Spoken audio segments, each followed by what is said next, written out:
আজকে আপনাদের সাথে শেয়ার করতে যাচ্ছি মসুর ডাল, আলু, সামান্য মুরগির মাংস দিয়ে খুবই মজার একটি কাবাব রেসিপি। এই কাবাবটা খেতে এত বেশি মজার হয়, একবার বানালে বারবার বানানো লাগবে। এছাড়া এই কাবাবটা একবার বানিয়ে 1 মাস পর্যন্ত ডিপ ফ্রিজে রেখে খেতে পারবেন। এই কাবাব তৈরি করতে প্রথমে আমাদের লাগবে মসুর ডাল। 1/2 কাপ মসুর ডাল আমি একটা প্যানে নিয়েছি। এরপর নিয়েছি মুরগির মাংস। হাড় ছাড়া মুরগির মাংসগুলোকে আমি ছোট ছোট করে কেটে নিয়েছি। এখানে 1 কাপের মতো মুরগির মাংস আছে। এরপর দিয়ে দিব আলু। একটা বড় সাইজের আলুর খোসা ছাড়িয়ে আমি এরকম বড় বড় পিস করে কেটে নিয়েছি। এরপর দিয়ে দিলাম একটা পেঁয়াজ কুচি এবং 2টা দিয়েছি কাঁচামরিচ কুচি। এরপর 1 চামচ আদা রসুন বাটা, 1/2 চামচ ধনিয়া গুঁড়া, 1/2 চামচ জিরা গুঁড়া, 1/2 চামচ গরম মশলা গুঁড়া। এরপর দিয়েছি 1/2 চামচের থেকে একটু কম হলুদ গুঁড়া, 1 চামচ লাল মরিচ গুঁড়া। এরপর দিয়েছি স্বাদ মতো লবণ, 2 চামচ দিয়ে দিব সয়াবিন তেল। এরপর এখানে আমি দিয়ে দিব পরিমাণ মতো পানি। এখন নেড়ে চেড়ে সবকিছু ভালোভাবে মিশিয়ে নিব। সবকিছু ভালোভাবে মিশিয়ে নেওয়া হয়ে গেলে ঢাকনা দিয়ে ঢেকে রান্না করে নিব। রান্নার মাঝে মাঝে 2-3 বার ঢাকনা তুলে একটু নেড়ে চেড়ে দিব। এরপর আবারও ঢাকনা দিয়ে ঢেকে রান্না করে নিব। পানিটা পুরোপুরি শুকিয়ে আসা পর্যন্ত এটাকে রান্না করে নিতে হবে। রান্না করে নেওয়া হয়ে গেছে, পানিটা কিন্তু পুরোপুরি শুকিয়ে গেছে। মাংস, আলু এবং মসুর ডালটাও কিন্তু খুব ভালোভাবে সিদ্ধ হয়ে গেছে।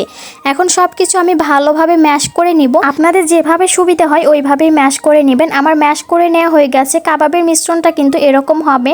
এখন এটাকে আমি চুলা থেকে নামিয়ে ঠান্ডা করে নিব। মিশ্রণটা ঠান্ডা হয়ে যাওয়ার পর এখানে একটা ডিম দিয়ে দিব। ডিম দিয়ে এখন খুব ভালোভাবে মাখিয়ে নিব। এখন আর কোনো কিছু অ্যাড করতে হবে না, এখন শুধু ভালোভাবে মাখিয়ে নিলেই হয়ে যাবে। মাখিয়ে নিয়ে আমি কাবাবগুলো তৈরি করে নিব। মাখিয়ে নেওয়ার পর কাবাবের মিশ্রণটা এরকম হয়েছে। এখন আমি কাবাবগুলো তৈরি করব। কাবাবগুলো তৈরি করার আগে হাতটা ভালোভাবে ধুয়ে হাতে একটু তেল মাখিয়ে নিব। এরপর এখান থেকে অল্প অল্প করে মিশ্রণ নিয়ে 2 হাতে গোল করে কাবাবগুলো আমি তৈরি করে নিব। আপনারা যে কোনো সাইজের কাবাব তৈরি করে নিতে পারবেন। আমার একটা কাবাব তৈরি করা হয়ে গেছে। এভাবে সবগুলো কাবাব আমি তৈরি করে নিব। এই কাবাবগুলো এখন একটা বক্সে ভরে ডিপ ফ্রিজে রেখে দিয়ে 1 মাস সংরক্ষণ করতে পারবেন। এখন আমি কয়েকটা কাবাব আপনাদের সাথে ভেজে শেয়ার করব। তেলটা ভালোভাবে গরম করে নিয়েছি। এরপর সবগুলো কাবাব দিয়ে এখন উল্টে পাল্টে ভেজে নিব। আমি কিন্তু কয়েকটা কাবাব ডিপ ফ্রিজে রেখে দিয়েছি, আর কয়েকটা আপনাদের সাথে একটু ভেজে শেয়ার করছি। আমার কাবাবগুলো এক সাইডে ভাজা হয়ে গেছে, উল্টে দিয়ে আমি আর এক সাইডও সুন্দর মতো ভেজে নিয়েছি। কালারটা কিন্তু খুবই সুন্দর হয়েছে। এখন তেল ঝরিয়ে কাবাবগুলো তুলে নিব। এভাবে কাবাব বানালে খেতে অনেক বেশি মজা লাগে। আমি একটা কাবাব আপনাদের সাথে একটু ভেঙে শেয়ার করছি যে কাবাবটা কতটা বেশি পারফেক্ট হয়েছে। অল্প একটু মুরগির মাংস, মসুর ডাল, আলু দিয়ে কিন্তু অনেকগুলো কাবাব তৈরি করে নিয়েছি আমি। আপনারা চাইলে ঝটপট করে এভাবে কাবাবটা তৈরি করে নিতে পারেন।